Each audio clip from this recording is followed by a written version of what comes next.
Bonjour mon cher frère, ma chère sœur, que la paix du Seigneur Jésus vienne sur ta vie et sur ta famille, aujourd'hui. Est-ce que tu prends toujours un moment de ta journée pour prier? Est-ce que tu pries avec moi ici tous les jours, ou tu pries seulement de temps en temps? As-tu lu la Bible? As-tu médité sur la parole du Seigneur? Depuis combien de temps? Quand as-tu jeûné pour la dernière fois? Frère, je sais que la routine prend souvent le dessus dans nos vies, et que nous oublions de consacrer ne serait-ce que quelques minutes au Seigneur. Nous nous préoccupons de tant de choses et nous finissons par négliger ce qui compte le plus, la santé de notre esprit. C'est bien cela, frère, tout comme notre corps, notre esprit a aussi besoin de soins particuliers pour ne pas tomber malade. Et malheureusement, ce que j'ai constaté, c'est que beaucoup de chrétiens qui pensent être en paix avec Dieu, en réalité, s'éloignent de plus en plus du Seigneur. Et cette illusion, c'est exactement ce que Satan veut qu'il se produise dans nos vies, car ainsi il pourra nous attaquer quand on s'y attendra le moins. Et ce n'est pas par hasard que l'apôtre Pierre a dit que nous devons veiller, car le diable rôde autour de nous comme un lion, rugissant et cherchant qui il pourra dévorer. C'est pourquoi, frères, le Seigneur m'a guidé pour vous parler de l'importance de prendre soin de votre esprit. De la même manière que vous devez nourrir votre corps avec des aliments sains, qui répondent aux besoins de votre organisme, vous devez aussi répondre aux besoins de votre être intérieur. Et mon souhait est qu'avec ce message, vous adoptiez une nouvelle attitude. À partir d'aujourd'hui, vous allez voir à quel point il est agréable de marcher dans l'intimité avec Dieu. Amen.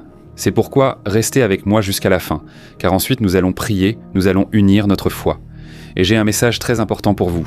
Alors si vous n'êtes pas encore abonné, il vous suffit de cliquer sur le bouton s'abonner, qui se trouve juste en dessous de la vidéo. Allez-y maintenant, je vous attends. Et quand vous ferez cela, une petite cloche va apparaître à côté. Vous devez cliquer sur la cloche et sélectionner l'option Toutes pour recevoir toutes les notifications. Chaque fois que je publierai la prochaine vidéo, d'accord? Alors commençons. Vous avez sûrement déjà entendu cette phrase « Vous êtes ce que vous mangez ». Et cette phrase est très vraie. Autant sur le plan physique, à cause de votre alimentation, que sur le plan spirituel, en ce qui concerne l'esprit. Et physiquement parlant, nous utilisons la bouche pour manger, d'accord? Et spirituellement parlant, comment faisons-nous, comment nourrissons-nous notre esprit? C'est le Seigneur Jésus lui-même qui donne cette réponse. Et je veux lire avec vous ce qui est écrit dans Matthieu chapitre 6, versets 22 et 23.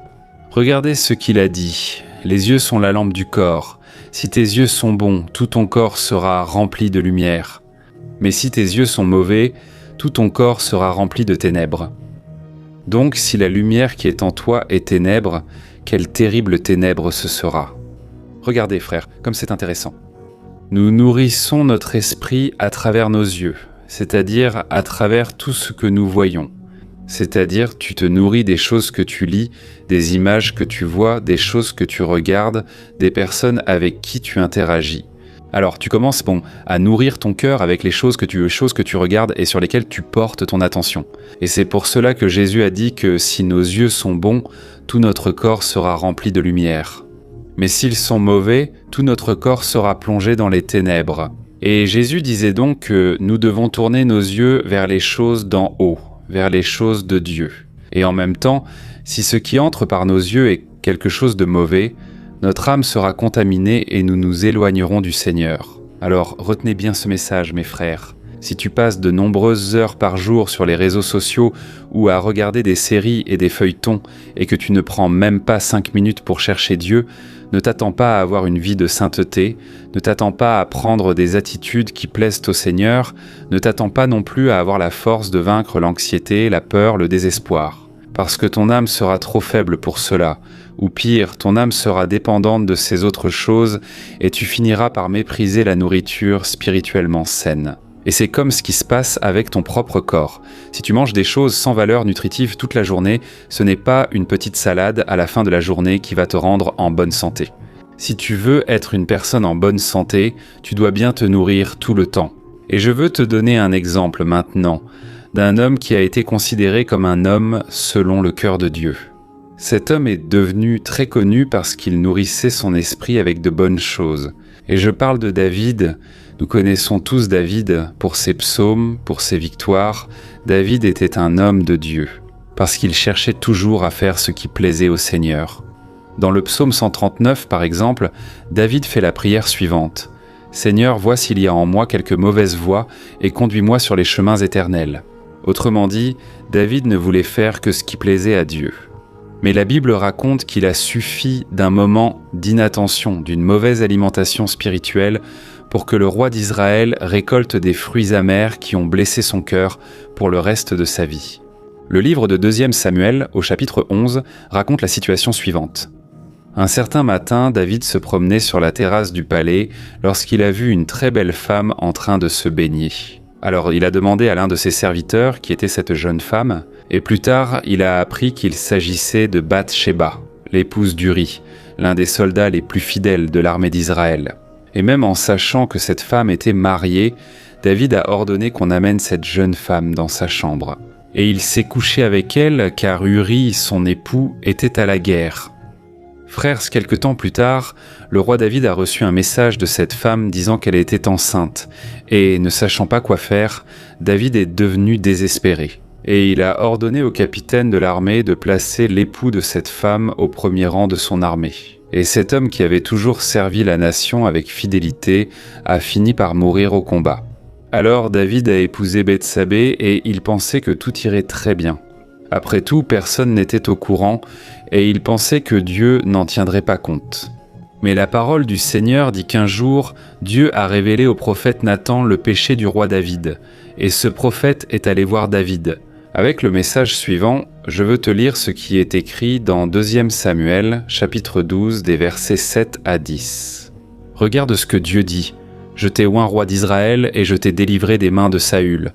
Je t'ai donné la maison et les femmes de ton Seigneur, ainsi que la nation d'Israël et de Juda.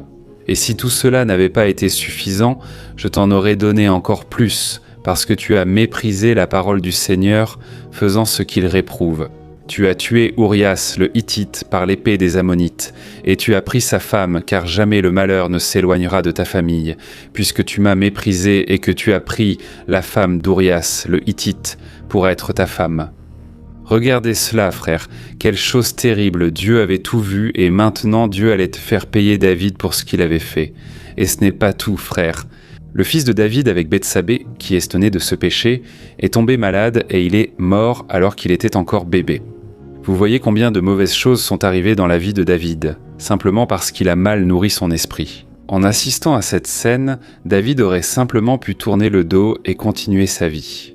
Mais non, il a laissé cette vision envahir ses pensées. Et même en sachant que Bath-Sheba était mariée, il a nourri les désirs de sa chair et a fini par commettre un adultère et un meurtre. C'est pourquoi, mon cher frère et ma sœur, fais très attention à ce que tu regardes, car cela peut ruiner ta vie. Et j'aimerais que tu fasses une petite réflexion. Comment nourris-tu ton esprit chaque jour ? Fais une analyse. Ton esprit est-il plus fort ou plus faible ? Est-il assez fort pour surmonter les problèmes, les tentations, ou est-il faible et mal nourri, dépendant seulement de mauvaises choses ? Alors prions maintenant. Parlons au Seigneur. Alléluia Seigneur, mon Dieu et mon Père. Je me tiens devant toi pour te louer et te remercier pour la vie de ce frère et de cette sœur qui prient avec moi maintenant. Père, merci beaucoup Seigneur, pour un jour de plus de vie. Merci beaucoup pour notre santé, pour l'opportunité que nous avons d'entendre ta parole, de grandir spirituellement. Ô mon Dieu, je veux intercéder pour la vie de cette personne, afin qu'elle ait la sagesse de nourrir les bonnes choses pour son esprit. Père, qu'elle ne perde pas son temps à regarder des choses qui ne mènent qu'à l'obscurité, qui ne font que l'éloigner de ta présence. Seigneur, pardonne nos péchés. Combien de fois convoitons-nous les choses de ce monde ? Nous nourrissons notre esprit avec de mauvaises choses. Père, aide-nous à vivre dans la sainteté. Aide-nous à vaincre jour après jour, afin que nous puissions nous rapprocher de toi de plus en plus. Aide, Seigneur, ce frère et cette sœur à vaincre l'addiction à la pornographie, tout ce qui empoisonne leur âme. Ne permets pas non plus, cher Seigneur, que la télévision, Internet, les réseaux sociaux deviennent des pièges dans la vie de cette personne. Qu'elle ne entende que cette personne qui m'écoute maintenant ne suive pas les conseils des impies, des personnes qui ne marchent pas avec toi, mon Père, mais que nous décidions chaque jour de nourrir notre âme avec la Bible, avec ta parole, avec les enseignements de Jésus. N'autorise pas, mon Dieu, que l'ennemi aveugle la compréhension de cette personne. Cette personne, souvent, ne comprend pas la parole. Souvent, elle va prier, elle n'arrive pas à prier, elle va lire la Bible et elle n'arrive pas à comprendre. Ô mon Père, que cette personne, chaque jour, mon Dieu, vienne te chercher avec intensité. Que le Seigneur puisse lui parler, mon Père. Dans la prière, dans la prédication, dans les circonstances de la vie, que nous puissions discerner, Père, les temps dans lesquels nous vivons. Je crois que nous sommes à la fin des temps, car ta parole nous montre déjà les signes. Mais Seigneur, nous ne voulons pas être pris au dépourvu. Nous voulons être préparés chaque jour pour te rencontrer. Au nom de Jésus, mon Père, je te demande d'apporter la protection à notre maison, à notre famille. Protège nos enfants, notre conjoint, nos parents. Seigneur, garde notre maison, Seigneur, des méchancetés de ce monde, que tu nous délivres du mal. Mon Père, combien de méchancetés nous entendons partout. Mais Seigneur, tu es puissant pour nous protéger, apporte en toi le repos pour l'âme, libère cette personne de l'anxiété, de la peur, des préoccupations, fortifie notre esprit chaque jour. Seigneur, et dès maintenant, nous te remercions pour ce privilège que tu nous as donné, de te chercher dans la prière, dans l'unité. À travers cette chaîne de foi que nous sommes en train de former dans tout le Brésil et aussi en dehors du Brésil, Père, que cette chaîne de foi ne s'arrête jamais. Que le Seigneur nous fortifie chaque jour et qu'il bénisse chacun de nous. Mon Père qui partage ces prières, je ne peux que te remercier, Seigneur, car cette œuvre est la tienne, et que tout soit pour l'honneur et pour ta gloire.